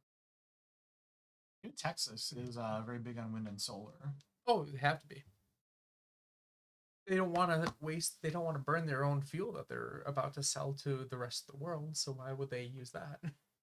The thing also with wind and solar is, especially in the current regulatory environment, that's one place we can work on. Mm-hmm. But in the current regulatory environment, the timeline for nuclear power plants, especially the conventional ones, it's just so long and cumbersome that it makes sense, at least right now, to takes about 20 years to actually build it and get it fully fledged to working, and then it only lasts about 40 years after that. Yes. Whereas with wind and solar, then it needs to be decommissioned. Whereas with wind and solar, it's just so easily scalable. It's less energy dense to be sure, and but it can build it scalability is immediately. and that's exactly what makes it attractive. It can be scaled and deployed to our liking. Yeah. And very quickly. So versus a nuclear reactor, you got to find the right place. It takes a ton of material, and then you need trained professionals that can maintain it. But it is really, really. One of the weird things I had discovered about wind power is when you get up to 700 feet, and new big wind turbines are getting that tall. When you get to around 700 feet above ground, the wind flow is pretty much constant. Yeah. And so the intermittency issue that wind power has had, you don't get basically goes away. Yeah. Because you're basically hitting the lower jet streams at that point. Now, there are regulatory consequences for that, meaning like you might have to increase setback requirements for wind projects if they use tall wind turbines just in case they fall the wrong way and stuff like that. Right. But very easy fixes. But yeah, that was one of the many tidbits of information that I was very pleasantly surprised to receive as part of my job. So good stuff. Good Very stuff. cool. Awesome. But in terms of, again, what do you see with happening with, again, you mentioned China earlier. This is off the stream about their space program and their Oof. plans for Mars. Yes. How is that competitive with what I would say the U.S., but specifically at this point, it's just Elon and his plans because no one else is doing it. From what I have read, and I think this is still on, they have plans to send a crew mission to Mars by 2030. So, Okay. and Is to that send is that taking into account the window too of opportunity for launches and everything? Because it takes we only have a launch window every 2 years. About I think it's Yes. only like what 25 months. I think. about roughly once every 2-ish years, and they're going to send missions during every window after. So they're committing to this. Does that include a return trip, or are they just straight up going there and letting them be? Probably going to be return trips, and I'm sure again they have. Again, this is a highly competent government, or at least a government that's highly competent in the things they want to be, and unfortunately, the things they want to be I wouldn't competent say they're in, competent. I would say they're committed. I would say they're both, and they're committed and competent in the things we would rather them not be. Like So- colonizing the rest of space. Yes, space exploration and development, a whole range of strategic industries, whether it energy vehicles, quantum computing, AI. There's still a ways away in many respects to the U.S., but give it enough time. I mean, their auto industry was considered. Their domestic auto industry was considered a joke 10 years ago. Well, 15 years ago, when Elon Musk went to see the first BYD model, which is the largest EV brand. Mhm. He absolutely wrote. But especially after COVID, um, they basically hit the knee of their exponential progression curve, and they just started running circles over around everyone, the Chinese car companies. So when they finally opened up in 2023 and had their car shows,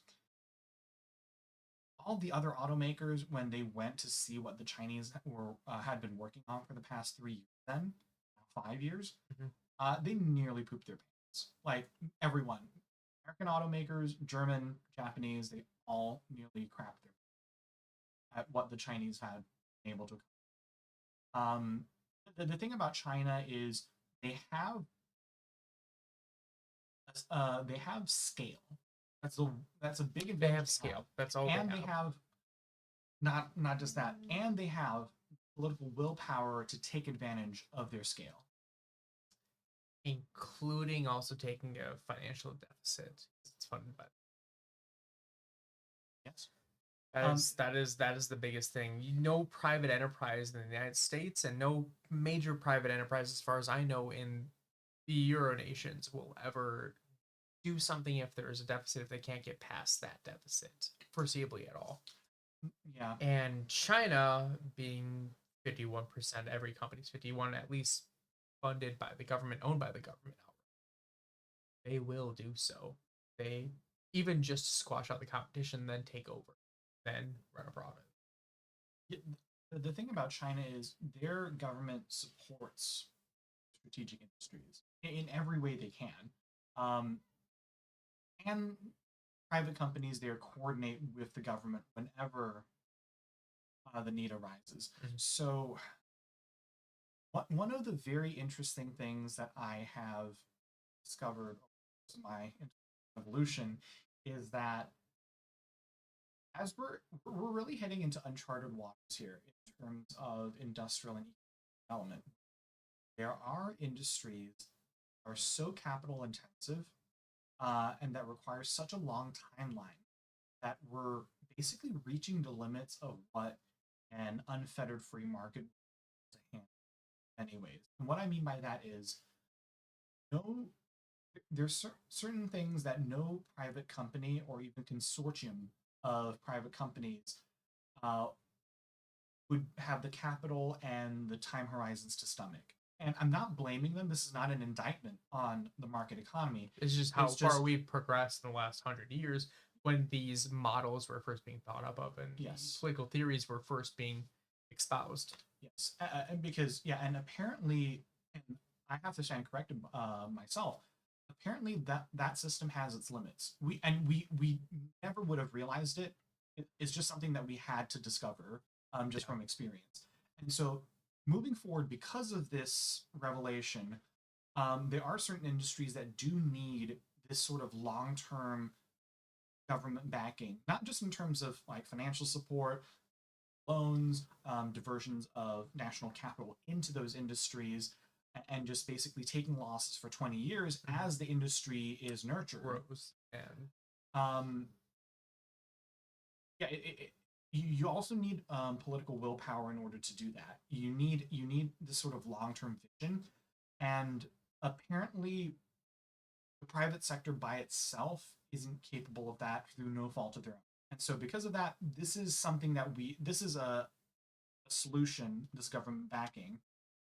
It is a solution that needs to be considered for the next round of nascent industries, whatever they might be, to see if they are ones that do require sort of really long runway in order to actually take off. Right. But that again requires competent national leadership, which sadly the West is lacking. Mhm. And I do think that's a very fundamental problem that we need to solve, is that we need to get at least a large chunk of the best and brightest of each generation in the West into the public administration in order to become basically essentially national entrepreneurs.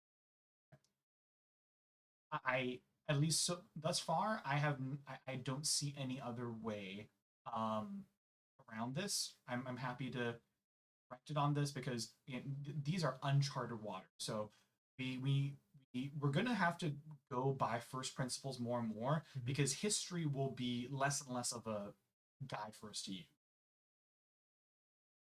That's we're in uncharted these are- waters. Yeah, these are we're the times we live in. literally approaching AI in our daily lives. The whole dynamics of even the nuclear family completely eroded at this point.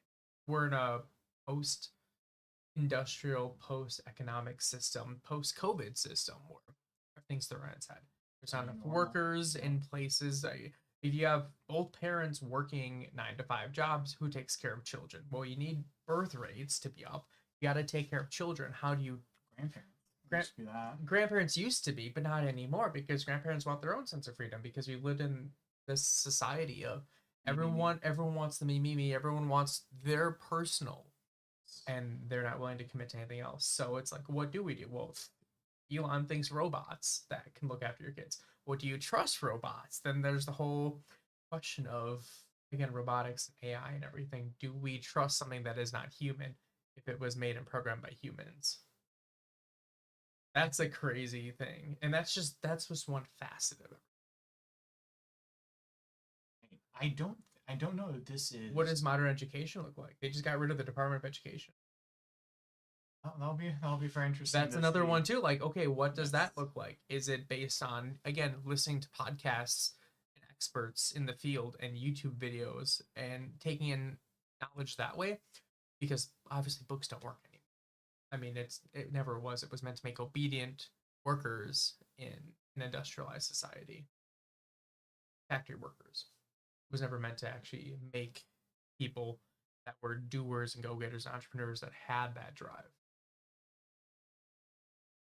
So what does that look like going forward then? Right? Right. Like literally, like, yeah.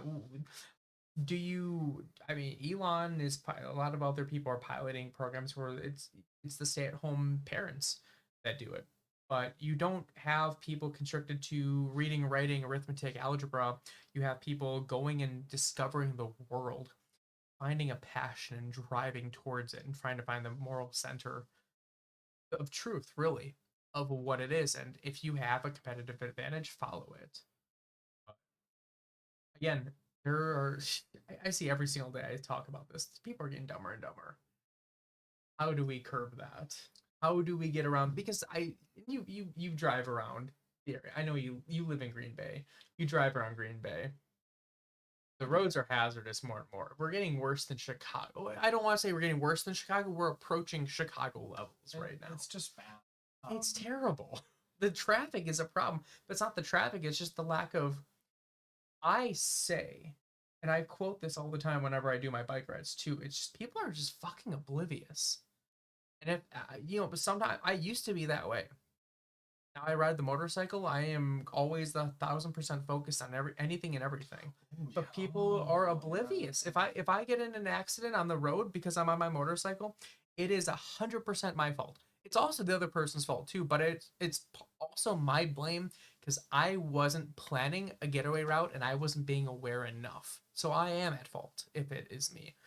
My point though is everyone's oblivious. I call it out all the time. I see people about to get in accidents, people that aren't using their turn signals, people that are just not giving a shit.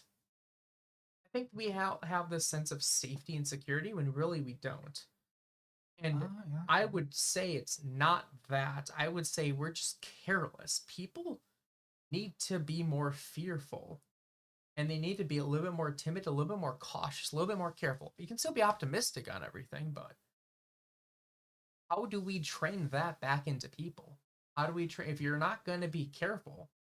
How do we make them aware of everything that is currently because everyone's just on their phones. They have TikTok brain. They have Facebook Reels and they're on their phones and YouTube Shorts all the time.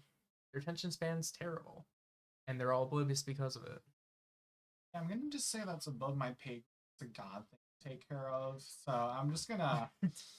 I am of the belief that I truly believe that I can do the best I can with the time I'm given here on this earth. So I'm gonna keep exploring those things and seeing if there's something that maybe I was put here for a reason. I do this podcast because I figure it would figure out which are what the reason is exactly. But no, that's kind of what I've been playing with and thinking about recently in my free time. And I hope to do more, again, podcast talks and get some experts. Maybe I don't have all the answers. I want to be 1,000% clear on that. I don't. But I hope that by talking to people that might, or by putting these videos on YouTube and on the internet, that people that do have the answers aren't fearful enough to actually come at me and tell me when I'm wrong, but also maybe be like, hey, I agree with your sentiments. Here's where I don't agree, but here, X, Y, and Z, I do the same way. Kind of my whole point.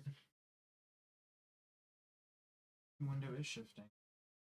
So. Oh, it absolutely is. 100%. You can see it shifted. It shifted during COVID. And then it shifted again when that shot was fired in Pennsylvania. That was the moment a lot of people, hell, Elon woke up with that. For better or for worse, like this is a dude that was a Democrat his whole life. I don't put people on pedestals. I just look at examples. He's a perfectly hell, Trump was a Democrat his whole life. And he knew how the system worked up until he became president. That's how he became president. He's like, I'm the only one that's not bought and paid for by everyone else and all the other billionaires. I name names. I was part of those names. People, I guess, have had enough.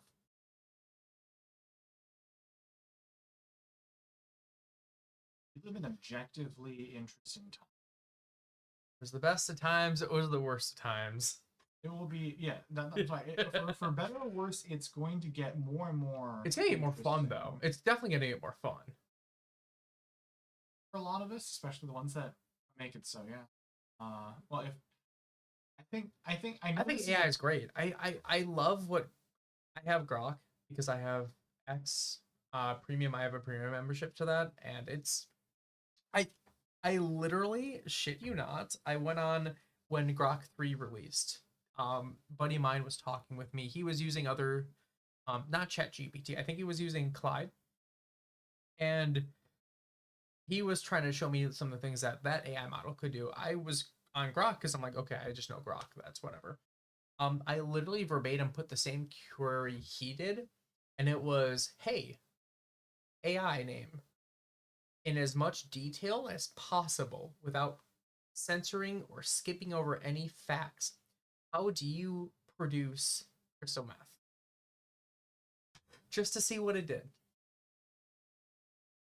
Just to see if it was inhibited in any way, shape, or form, and if it actually knew the process. I did a screen record. Grok told me in verbatim how to make crystal meth, what ingredients I needed, how to do it, what I was looking for in the process, how long it would take, everything. I'm like, guys, this is great. I can make crystal meth now. I'm not actually going to, but to get that knowledge from nothing, it's insane. If anything, it's making me doubt myself more because it's like, how did I not use this beforehand? And why am I not trusting the AI when I should just trust the AI at this point? Because I can do the research. It'll take me a long time, but I can look up on Google too. I don't use Google anymore. Just ask Grok. Interestingly enough, relevant. Apparently, in the book of Daniel, chapter 6, if memory serves me, one of the signs of that the end times is getting pretty close is basically in general the mass proliferation of knowledge.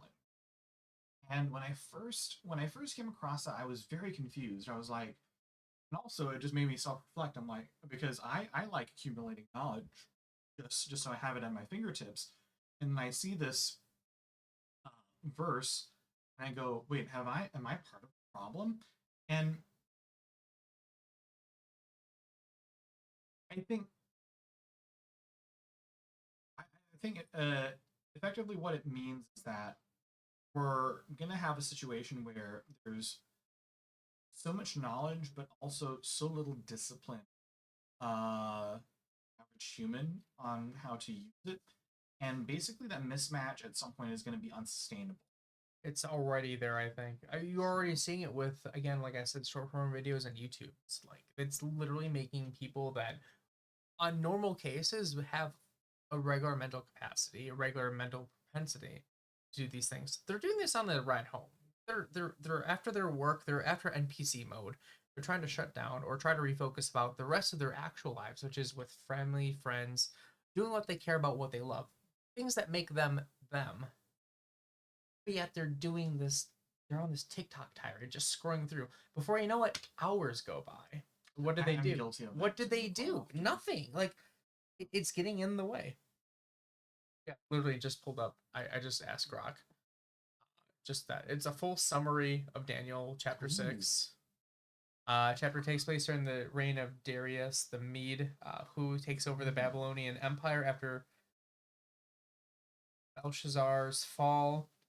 Daniel, now an older man, is appointed as one of the 3 high officials overseeing the satraps, regional governors of Darius' kingdom, due to his exceptional wisdom and spirit. Darius even considers making Daniel the chief administrator over the entire kingdom. Jealous of Daniel's favor and success, the other officials and satraps conspire against him. They know Daniel is faithful to his God, so they trick Darius into issuing an irrevocable decree for 30 days. No one may pray to any god or man except the king, under penalty of being thrown into the den of lions. Oh, Daniel the lion's den. Daniel, however, continues his practice of praying to God 3 times a day. His windows open towards Jerusalem, fully aware of the decree. They catch him, they throw him into the lion. Everyone knows this story. That was the chapter you were mentioning. Is it Daniel chapter 6? I think so. I know it's in the book of Daniel. I say it was in chapter 6. Okay. Key themes are faithfulness under pressure, divine protection, justice, and God's glory recognized. And Daniel chapter 6, verse 10. You have a Bible app on you, right? Dude, why not? Let's just see if that's correct. I just want to verify. This is what Grok is telling me. Let's just see. Read for me Daniel chapter 6, verse 10.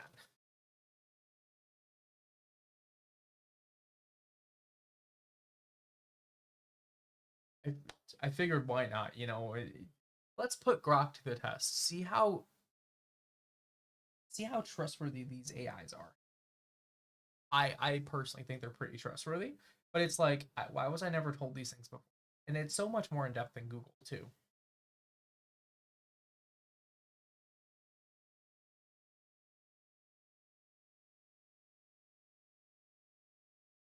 I can also as well.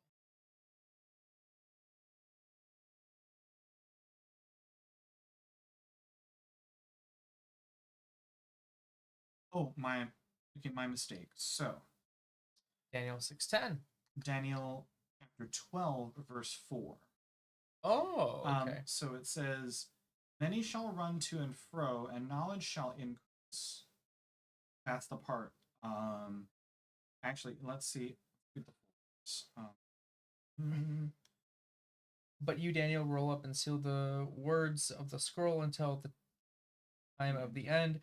Many will go here and there to increase knowledge. Yeah, but you, Dan, yeah. Yeah, that's verbatim what it said. That's what it is, and that's a different version of it. But yeah, obviously there's different New King James Version, NIV. That was the NIV translation, so New International Version. Oh, because. Oh, okay, this makes sense because both knowledge and understanding of God's word are prophesied to grow exponentially. Okay. Interesting. Because, I mean, knowledge. Yeah. Interesting about knowledge, especially worldly knowledge. I mean, it's neither good or bad. It just is. It is. You either you know or you don't know. It's the it's what that does for you and how you use that. I would say the responsibility of the mantle of knowledge is what's more important than knowledge. So, you understand what I mean?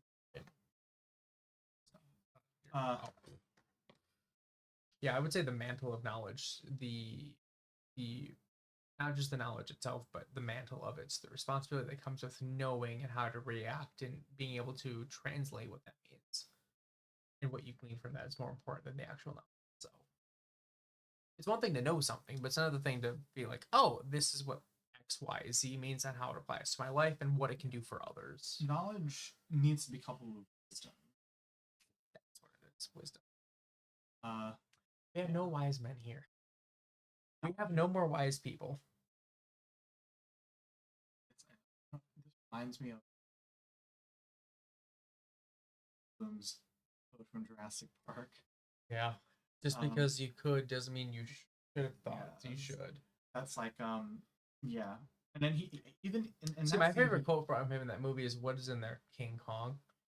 I mean, in that whole scene too, I remember him talking about how, at least he asserted that John Hammond and his crew didn't really have the discipline, and they didn't have a lot of discipline in acquiring the knowledge that they acquired. They just took the next step off of what other people had done thus far. Right. Now, again, this is a movie. I think technically it's a book. If you've read the book, right? I have not. Michael Crichton, dude, you gotta read the book. The book is the best. The book is so much better. It's if they made the movie anything like the book, the movie would be R-rated. It's good. I don't know if I want to read it. No, it's good though. But either way, that's the thing with knowledge. We have so much knowledge at our fingertips, but we're also so undisciplined as a society, and at some point that disconnect it's going to lead to our downfall. Can't be sustained. No, it's going to lead to our downfall. People will know everything. It's literally like the movie Idiocracy, if you've ever seen that. Oh, and I don't. It's a good movie. Hearing about it. What? Keep hearing of it, but they literally, just to give you a sense of this, it's a comedy. It's meant to be like humans in the future. They're super dumbed down, and someone is in stasis, and therefore he has an average intelligence. super smart in the future because everyone else is so dumb. Just for trying to figure out how to make the clothing for these people in the movie, they looked around to see what was the dumbest thing they could put and have everyone wears like shoes, right? That's what they had everyone wear. This is before this company got popular. It was a company out of Europe that made plastic shoes. They were Crocs. They had everybody wear Crocs. They prophesized that everybody in the future is going to wear these shoes that are plastic with holes in them because that would be the dumbest thing in the world for people to wear all the time. What do people wear all the time now? They wear Crocs. Like, it prophesized it. Like, I hate to say it, like, they did it from the stance of, oh my god, no one would ever wear these. These are just so funny, we have to. And then it became an actual meme just because. Where's Crocs now? I don't know why. I don't know what else to tell you. Crazy, right? Do the Chinese wear Crocs? Hope not. You hope not. They get very judgmental towards people who dress too casually. That's more than casual. That's I'm wearing pajama pants and a shirt, and I don't have even 2 seconds to put on regular shoes. No, I'm gonna say they don't do that in China. You don't own Crocs, do you? Oh heavens!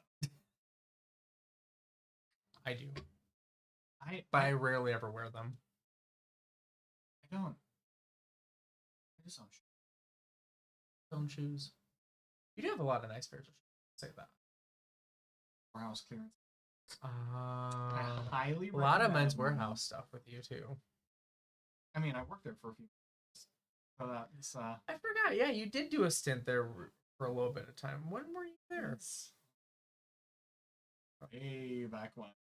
But yeah, no, that's where I got to know about how abundant and the clearance section was, and I still got my Employee discount discount. Yeah. at the time. You know, I got a Still French. cheap with I got a bespoke suit for the wedding actually, and that was I think I only paid like $300 for the entire thing. Friends and family discount. I had a friend that was like family. This is the way. This is the way. Good suit, good bespoke suit. I still have that suit. I haven't worn it since. I only wore it. Well, no, that's not true. I wore it for our 1 year anniversary. Again, any kind of pop in circumstance. I actually have it etched on the internal of the jacket because you can put like a name or something with the bespoke suits that they do. I put the date. Wedding date. Smart move. Best move. Best move ever because it's the only day I'll ever remember of that any future kids I have. So good. Well, I think that's gonna do it for now. We've been live for it looks like So 2 hours. just about 2 hours. Natural illusion. Well, unless there's anything else you want to share. Not that I can think of for the time being. Where can people find you? Where can they look for you, or where can they interact with you? Good question. I like the whole point of why I do this is to elevate voices I think are valued and awesome. So I want people to be able to get in touch with you or be able to follow what you have to say. Well, right now I am currently working on setting up my podcast on my own. I'll definitely let you know when Okay. that is fully set up. Besides that, I mean, Does that mean you're gonna be? I'm gonna be a guest on that one day. Oh, cool! Awesome. But yeah, for now, I'm on most of the social medias, Instagram, Facebook. You said you had an X Twitter. account, but you're not really. Oh, we call it X now, by the way. But you don't really go on X that much. Not really, no. Where it's still all my, it's. do you have a public-facing account that people can like and interact with, or do you just have your personal Facebook, where they would need to be your friend first? It's just my personal, but I also am kind of an open book. All the So stuff I say, I can pin. if random people, Russian bots, and everyone wants to be your friend, you'll just be like, screw it, we'll be your friend. Well, I don't know. I'm a bit cautious about that, especially on Instagram. Yeah. Okay. Yep. But yes, no, I'm out there. It's out there. Your book is your book is out there. Let me show that right one more time. That is PAX Americana 2020. Now, unfortunately, I will admit that it's right now just an ebook. I will at some point get that to become a paperback as well. Cool. But for the time being, Cool. So wait, it's only right now. It is currently just an ebook. Okay. and then the cover that you'll see is basically the map of that timeline. So that is the map. Okay, so you have the American. Explain this for us real quick here. You have Sure thing. So that is going to be, yes, the North American Christian Technate there in the top left, including Greenland and Iceland. And a little bit of is that Guatemala or no? It's right there, the northern part of it goes all the way to, yes, the northern part of South America, the Orinoco Delta, and also on the Pacific side, it goes all the way to the equator because there is a space station there, what I call Columbus City. Where's that now? That's all the way down to that the bottom left of the Technate, all the way down there. Oh, over there. Okay. And of course, there you see Brazil and Greater Argentina. Yep. And then towards the east, you have the British Empire there in the Union Jack. So they took over France finally. That's a personal selfish thing for you, isn't it? Oh yes. In 2000, a very stealth operation was conducted against the Romance countries, and France became a crown colony of the British Empire. Italy became part of the German Empire. And as you can see, Spain and Portugal became part of the Kalmar Confederation with the orange cross and blue background. Mm-hmm. And of course, Imperial Russia, because the Tsar is still around. And of course, the Empire of the Rising Sun in the east, including all of China and Mongolia. Fantastic. The gray areas are neutral zones. Those are like no man's land. So no one lives in Saudi Arabia? What happened to all the? Oh no, just Bedouin tribes. Oh, okay. No.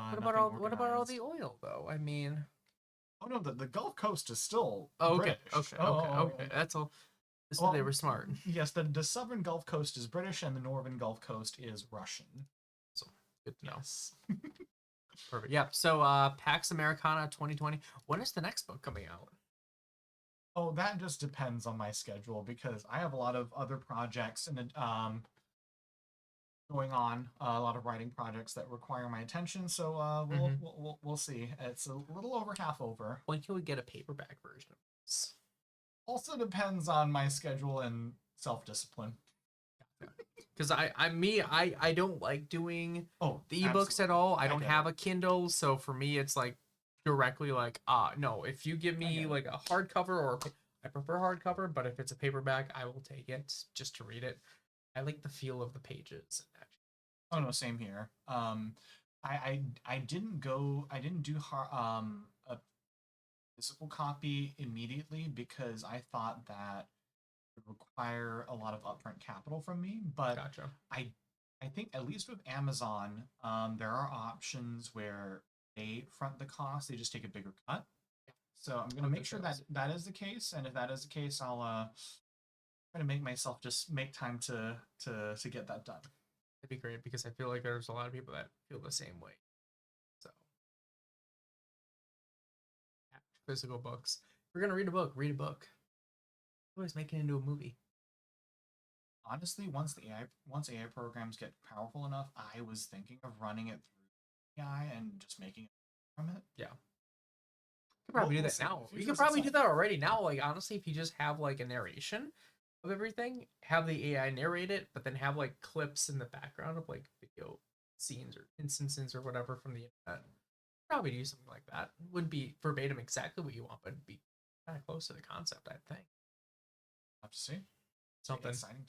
But yeah, thank you for having me on. This was fun. I'm glad you enjoyed it. You know, you were like, okay, when you when I was like, hey, I kind of want you, because I know that you're going to be potentially moving for a bit and not going to be as available, so I wanted to definitely get you in on the ground floor.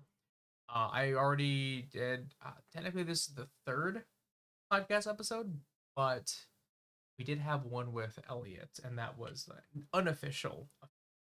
He instead wanted to just play the games because he didn't think he was going to be good enough to really talk through 2 hours, 2.5 hours worth of just everything. I'm like, dude, you're like the most out there and greatest person. Like, you easily could fill up 2 hours. You could fill up days with me. And he's like, I could, but he didn't have any faith. And I'm like, okay, that's fair. We'll play the games instead. We play games instead. Just as fun. Perfect. Well, I think that's gonna us here. Everybody, thanks for coming on in. Again, Albert Turkington here, live. Slay. You wanna do one? Slay. Next time we gotta talk about Bridgerton. We did not talk about Bridgerton. This man loves himself some Bridgerton. Of course, it makes sense. But guys, thanks for coming on in. Again, description down below.